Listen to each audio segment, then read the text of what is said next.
This is Albrooks. Thank you for watching the Brooks Trading course. This is the second in the series of videos about Forex basics. I'm first going to be talking about the risks involved with Forex trading, the costs involved, and brokers. Next, I'll talk about Forex symbols, how to create them and what they mean. And finally, I'll talk about the types of quotes that take place in the Forex markets. Most firms do not charge commissions in Forex tradings. They make their money off the bid-ask spread. And in some firms, the spread is fairly wide. For example, a 2-pip spread or a 3-pip spread is very difficult to make money if the transaction costs are too high. So if you're trading 100,000 units of the euro versus the dollar, and there's a 2-pip bid-ask spread, it costs you $20 to buy and $20 to sell 100,000 units. And some brokers, the transaction costs are very high, makes it very difficult to make money. Other brokers, the transaction costs are low, much easier to make money. When you're trading Forex, make sure to trade at one of the popular big name brokers because chances are they will have tight bid-ask spreads and it will be easier for you to make money. I'm using Interactive Brokers here because they are a firm that charges commissions. So for example, on any trade, they charge a $2 commission plus 0.2 of a pip. If you're trading 100,000 units, that is $2 plus $2, a $4 commission. Plus you have to pay the bid-ask spread. Their bid-ask spread is tight, let's say a half a pip, so that's $5. That means you have to pay the commission, $4, plus the spread, $5, and it costs you $9 to buy and $9 to sell. TradeStation no longer offers Forex trading, but I'm using them as an example of a firm that has a very wide bid-ask spread. So for example, if you look at their quote screen, the bid-ask spread on the euro versus the dollar is 1.7 pips. They did not charge commissions, but they made their money by having a very big bid-ask spread. Total cost of the trade, 1.7 pips. Interactive Brokers, on the other hand, if you look at the spread, it's very tight. It's only a half of a pip, but they also charge commissions of about half of a pip. So your total cost is 1 pip. Well, this is a comparison that shows some firms, even if they charge commissions, they can be cheaper than firms that charge no commission if the bid-ask spread is sufficiently wide. Again, when you choose your firm, make sure to pick a reputable, big, popular firm because chances are your transaction cost will be the smallest. Now, the goal of Forex trading, obviously, to make money. If you're buying 100,000 units of the euro versus the dollar, so you're buying the euro and you're selling the dollar, you're expecting the price to go up. Maybe you buy here and then you sell when it tries to reverse down here and you make 216 pips profit. And on 100,000 units, that's about $2,000 profit.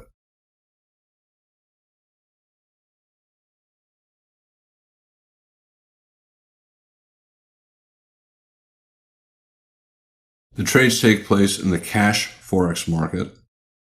You're buying one currency, you're selling another currency, and there are countless pairs to choose from.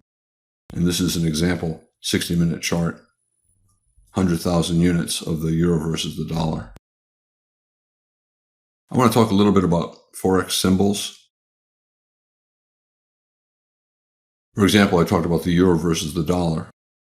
And if you're buying 100,000 units of the euro versus the dollar, the symbol is made of two parts, euro and dollar. The red, the euro, the first currency, is called the base currency. It's the currency you are buying or selling. So if you're buying 100,000 units of the euro versus the dollar, you're buying 100,000 units of the euro. And the second name in the pair is the quote currency. It's also called the secondary currency or the terms currency, and it's the currency price being quoted. I know this sounds confusing, but if you're interested in the basics of terminology, that's what you have to deal with. Nicknames, this is, I think, silly. Traders don't use this stuff. Sometimes on television, you'll see somebody talk about, oh, I bought the cable, which is the British pound versus the dollar, or I sold the gopher, the dollar versus the yen. It's kind of like a secret handshake, knowing what the terms are, but nobody uses them. Let me go back to that 60-minute chart of the euro versus the dollar. Okay, the quote currency is the second name, which is the dollar. In this particular example, if you buy 100,000 units of the euro versus the dollar at this price level, which is right here, 1.1278. What that means is it took $1.1278 to buy 1 euro. So 100,000 unit position is 100,000 units divided by that exchange rate. And that means you're buying 88,000 euros. And it fluctuates constantly. This is at that instant, that's what the price is. Now, let's talk about the euro versus the yen. It might be quoted at 123.02 bid, 03 ask.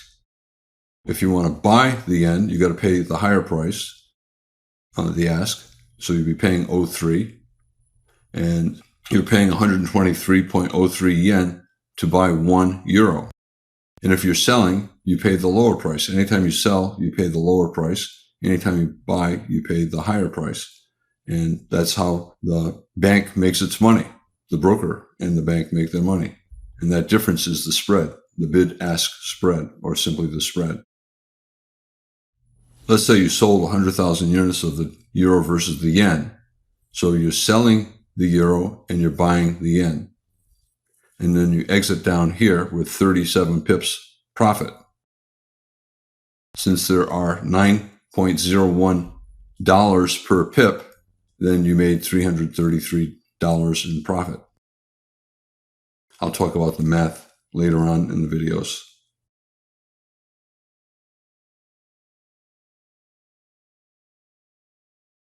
A big problem with Forex markets, less so today, but in the past it was a big problem, is that the firms cheat. They rig the markets. They can front run orders when the orders are big enough to move the markets. And they can collude with other firms to place large orders to move the markets. They can buy information from corrupt friends in government before news comes out. They can trade on inside information. Much less a problem in the United States and much less a problem internationally now. The governments are cracking down. There's a thing in Forex trading called the London 4 p.m. fix. And in the past, it was a way that firms could cheat. What happened was they would set the prices 30 seconds before and after 4 o'clock London time. And some firms would collude to make the price too high or too low. They would place huge trades. And then if the price was too high, for example, they would quickly sell and make a profit. If they could drive the price down too low, they would buy and make a profit. That tiny window allowed firms to submit huge orders, a lot of orders, very quickly before anyone has a chance to react. They could fix the price too high, and then they could sell and make a profit. And that little window, that 1 minute window now is 5 minutes. It begins 2.5 minutes before 4 o'clock and it ends 2.5 minutes after 4 o'clock. Firms might still collude to move the market briefly and make profits, but it's much less of a problem and it has no effect on us. As traders, I would not worry about firms, governments cheating. The markets are pretty honest and reliable at this point. I'm going to talk a little bit about quotes right now. In stocks and in the E-mini, you hear about ticks. Each little move up or down is a tick. And in the Forex markets, each little move up or down is a pip. And pip was the smallest price change, but it's no longer the case. For example, in the euro versus the dollar, here's a 1-minute chart. You got 1.1179. That fourth digit is the pip, so that's 9 pips. And in all of the markets, it would be called ticks. Every little move up and down is a tick. In the Forex market, it can go from 8 to 9 to 0 to 1, 2, 3. Each one of those little steps is a pip. And if it were a stock, it would be a tick. And the reason why I put smallest in quotes is because a lot of firms now have fractional pips, and they add 1 or 2 more digits. As traders, they're totally meaningless. They change so fast that you cannot even see them. Most Forex pairs have 4 decimal places, but the Japanese yen has 2 decimal places.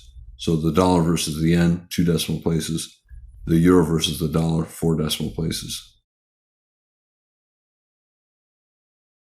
And most brokers now add an additional decimal place, a fractional pip, presumably to allow tighter bid-ask spreads. Here, 9 is the fractional pip, 4 is the pip. If it drops to 3, it dropped 1 pip. If it goes up to 6, it goes up 2 pips. And here in the euro versus the dollar, this is the fractional pip, and then the 9 is the pip digit. If 9 goes up to 0, the market went up 1 pip.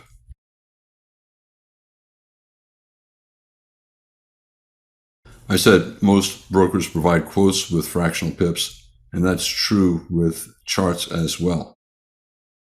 I only pay attention to the 4 digits in most pairs, and then in the end, I pay attention to the 2 digits. But the reality is most brokers add a digit, a fractional pip, and they change so fast I can't even see them, and I don't pay any attention to them when I'm trading. Euro versus the dollar, the 4th digit is the pip, and then the 5th digit or 6th are fractional pips.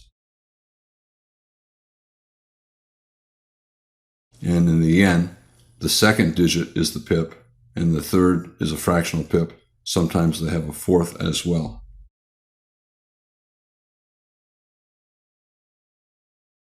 When traders compare how they're doing with one another, they talk about the number of pips made or lost per day. They usually do not talk about their position size. So one trader might be trading 10,000 units. Another trader might be trading 1 million units or 5 million units. And traders don't like to say, I made $7,000 today, or I made $26 today. Instead, they tend to talk in terms of pips. How many pips did they make today? How many pips did they lose today? Traders want privacy. They don't want anyone to know how much they're making or how much they're losing. However, if you talk in terms of pips, you made 26 pips profit today, or the other person made 13 pips profit today. It allows you to compare how well one trader is doing compared to another. Here we have a strong bear breakout, strong follow through. Let's say a trader sells that close, and then later in the session, the trader buys back down here, and they made 25 pips profit. So they sold at 1.0940, and then they bought back at 15, and that's a 25 pips profit. Regardless of their position size, whether they traded 10,000 units or 1 million units, they made 25 pips profit. If a trader bought the euro versus the dollar at 1.3124, you can add the fractional pip over here, 6, and then sold it here. He made 2.1 pips profit. And most traders ignore the fractional pip. So instead of saying, I made 2.1 pips profit, the trader would say, I made 2 pips. And then if he adds up all of his pips won or lost in the different crosses, the different pairs during the day. So he made 31.4 pips in the dollar yen. He lost 8.8 pips in the euro versus the Australian dollar. If you add all of that up, he made 37.4 pips, and he will say, oh, I made 37 pips today. In this video, I talked about the risks of trading, the costs of trading, and differences among the brokers. I talked about how the Forex pairs symbols are constructed. And I also talked about the types of quotes, pips, and fractional pips. This is Albrooks. Thank you for watching the Brooks Trading course. And this particular video is the second of 5 videos in the Forex Basics.